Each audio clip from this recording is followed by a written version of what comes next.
The tanks don't roll in slowly. They don't line up and wait. They crash forward in columns, engines screaming, radios crackling, pilots circling overhead. One moment, the border is quiet. The next, the entire front feels like it's collapsing inward.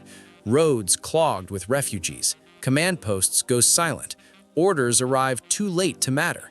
To the world watching from the outside, it looks like magic, an unstoppable new way of fighting, a lightning war that no one can stop. But the truth is more unsettling. This wasn't a miracle weapon. It wasn't a secret formula hidden in a safe. It was a system, a machine, built piece by piece long before the first shots were fired. And to understand why early Nazi victories felt so overwhelming, we have to go back to a time when Germany wasn't conquering anything at all, when it was testing limits, probing reactions, and learning how far it could push without triggering a response. Because Blitzkrieg didn't begin on the battlefield. It began as a gamble that no one would stop them. And that gamble pays off sooner than anyone expects.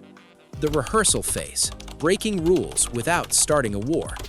Germany wasn't supposed to have a modern army. After the First World War, the rules were clear. Limits on troops, limits on weapons, limits on where soldiers could even stand. One of the biggest red lines was the Rhineland, a buffer zone meant to prevent exactly what was about to happen. In 1936, German troops march in anyway. They're lightly armed. Some units are so small they're told to retreat if they meet resistance. The move is bold, but it's also fragile, and that's the point. German leadership isn't confident they can win a fight yet. They're confident no one wants to start one. France hesitates. Britain protests. No one fires a shot. Inside Germany, the lesson is immediate. Speed and confidence matter. If you move fast enough and look determined enough, opponents might freeze. That idea becomes foundational. Then comes Austria. The Anschluss isn't an invasion in the traditional sense. German forces cross the border, but they're welcomed by crowds and flags. The army moves in, the paperwork catches up, and suddenly Germany is bigger without fighting a war. No trenches, no massive battles, just momentum. Czechoslovakia follows. This time it's more dangerous. The country has defenses, allies, a real army. But instead of attacking head-on, Germany uses pressure, threats, negotiations, promises. The Sudetenland is handed over, then the rest follows. Again, the lesson is reinforced. You don't always need to smash through a wall. Sometimes you just convince the other side it's already lost. By the time Germany looks east toward Poland, it has already run multiple tests: political, psychological, military, and every time the system works. But those moves only work because something else is happening behind the scenes, something mechanical, and that brings us to the myth everyone remembers. What Blitzkrieg actually was and what it wasn't. Blitzkrieg gets described like a spell. Tanks plus planes equals instant victory. But that version skips the boring parts, and the boring parts are where the real power lives. Blitzkrieg wasn't a single doctrine written in stone. It was an approach that combined speed, coordination, and decision-making. The key wasn't the tank, it was the radio. German units were trained to communicate constantly. Tank commanders talked to infantry. Infantry talked to artillery. Pilots talked to ground units. Decisions didn't have to climb a ladder and come back down. They happened in real time. Instead of spreading forces evenly across a front, German commanders punched through weak points. Once a gap opened, they flooded through it. The goal wasn't to destroy every enemy unit, it was to collapse the enemy's ability to react. Supply lines were cut, headquarters were surrounded. Units found themselves isolated, still armed, still alive, but suddenly irrelevant. This created panic, not just among soldiers, but among commanders trying to understand what was happening. Reports contradicted each other, maps became useless, orders were outdated the moment they were issued. And here's the myth-breaking part. Blitzkrieg wasn't always clean. Tanks broke down, units outran their supplies, attacks stalled. But when you move fast enough, the enemy often breaks first, especially if they're fighting the last war. And that's exactly what happens when Germany turns this system loose for the first time. The shock test. In September 1939, Germany invades Poland. It's brutal, fast, and overwhelming. Within weeks, the Polish army is surrounded and shattered. From the outside, it looks like proof. Blitzkrieg works. Germany is unstoppable. But the reality is more complicated. Poland is attacked from multiple directions. Its forces are stretched thin. Its allies hesitate. The German army benefits from surprise and preparation. The system works not because it's flawless, but because everything is aligned at once. Speed, coordination, shock. And the world notices. Military observers study the campaign closely. Some dismiss it. Poland was weaker, they say, poorly equipped, not a fair test. Others feel something colder, a sense that warfare has shifted. Germany doesn't slow down to celebrate. It uses the time to refine the machine, to fix weaknesses, to plan something far more dangerous.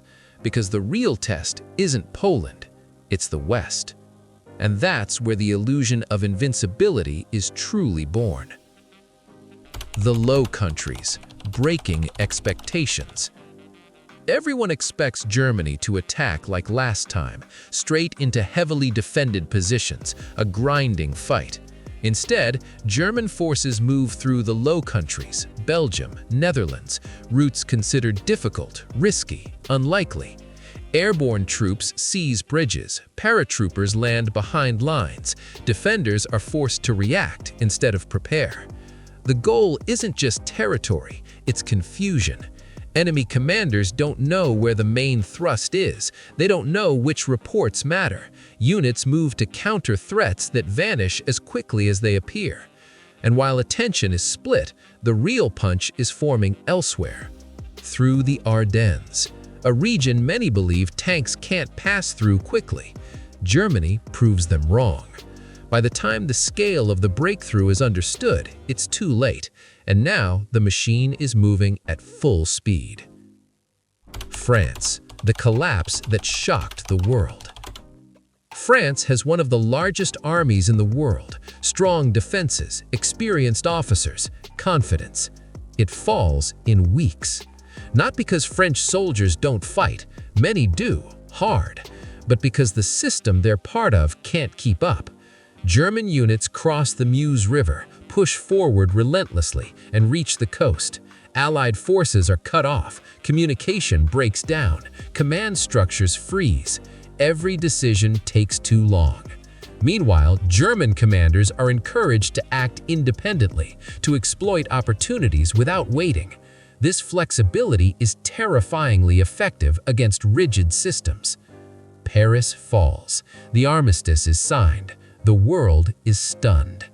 Germany looks unbeatable, and that perception matters almost as much as the victories themselves.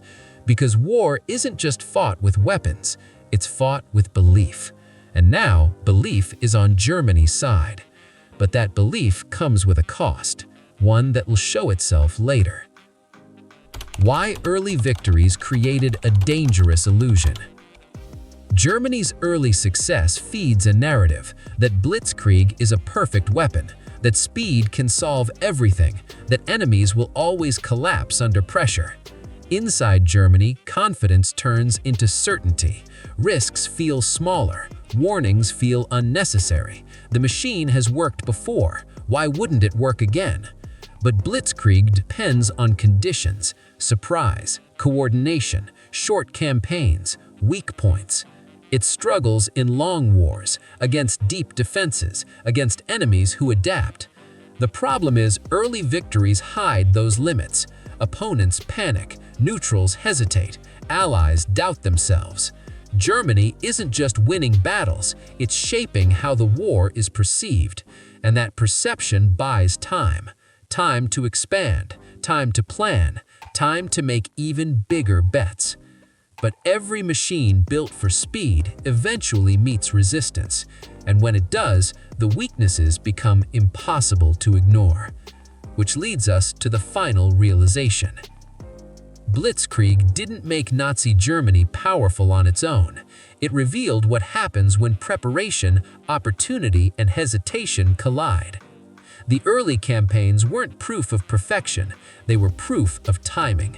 Germany moved fast while others moved carefully. It took risks while opponents waited.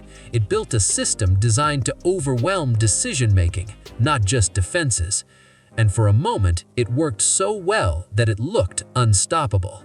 But the Lightning War was never meant to last forever. It was a machine built for short bursts, not endless strain.